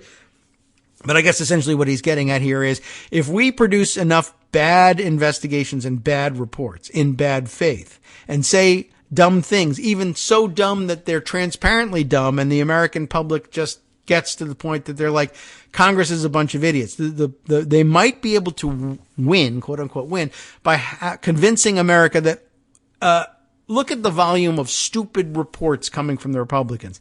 And maybe, if lots of reporters make the usual mistake of saying Congress is making stupid reports, stupid people in Congress, they're always saying stupid things, it's stupid, don't listen to them. The reporters will think they're doing it right by pointing out how stupid these reports are, but not saying, well, Republicans in Congress are doing this. And they're doing it to convince you that all reports from Congress, last Congress, Democratic Congresses, current Democrats in the current Congress are stupid. Everything coming from Congress is stupid. Just look at the volume of stupid coming from the Republicans. And then, you know how it is, both sides, right? And the idea is anything that was actually correct from the previous Congress that caught Trump dead to rights in any number of crimes and treasons, all has to be thrown out because, as you know, stuff that comes from Congress is stupid. That might be the hope here. In the January 6th report, we might also see new revelations, Greg continues, about the role that some House Republicans played in Trump's effort to overturn the 2020 election. That would mean the House GOP could try to use Congress's investigative machinery to discredit revelations about themselves. Congressional scholar Sarah Binder notes that such efforts by Republicans will present an unusual circular situation. Binder told me it appears their agenda might be to exonerate the former president as well as their own roles in fomenting the January 6th insurrection. If and when this all happens, Republicans would naturally argue that they were simply using investigations legitimately, while Democrats used them illegitimately. News organizations would be under pressure to sort out the competing validity of each side's investigations, and the waters could get very murky. Republicans would, of course, be thrilled if news coverage treated their investigative findings as significant, but Republicans don't really need the press to validate GOP findings. Fox News and the right-wing media network are sure to treat all such revelations as both true and tremendously significant, no matter what. Right-wing media are already trumpeting what's coming. That could escalate next year, even as muddied mainstream coverage leads voters in the middle to throw up their hands, or even throw up on their hands, and decide that both sides equivalently manipulate the investigative process toward political ends. That, too, would accomplish a key GOP goal. There are plenty of examples of GOP-led congressional probes producing revelations, quote, unquote, revelations that were dramatically hyped or largely imaginary, even when Republicans got something partly right, like the FBI's processes during the Russia investigation, which were seriously flawed. Their efforts to discredit that whole investigation badly failed. By contrast, Democratic congressional probes during the Trump years produced detailed pictures of a complex plot to strong-arm Ukraine into smearing Biden and a wide-ranging scheme to corrupt many government actors to overturn a presidential election. If GOP probes next year follow their established pattern, the situation will be difficult for the news media to convey. Government actors can be partisan loyalists while also generally acting in good faith and in the public's interest. It is possible. There is a meaningful difference between this and partisan actors engaging in flagrant bad faith abuses of the governing process. But journalists are often uncomfortable registering such asymmetries. As Jay Rosen has long argued, that interferes with their mental picture of the parties as equivalent actors that merely clash over ideology. Next year, the challenges facing the news media and our political discourse will be formidable. Green and her allies can boost Trump by attacking the Biden administration with endless investigations, but they can also do so by laying down a dense fog of obfuscation that gets voters to decide all such oversight is inevitably political and therefore dismissible. Very true. Good point. Greg Sargent usually on point with things like this and brings us to a different type of analysis rather than the both sides stuff. And I'm glad for having a presence in the Washington Post. Okay. Time for us to wrap up for the day.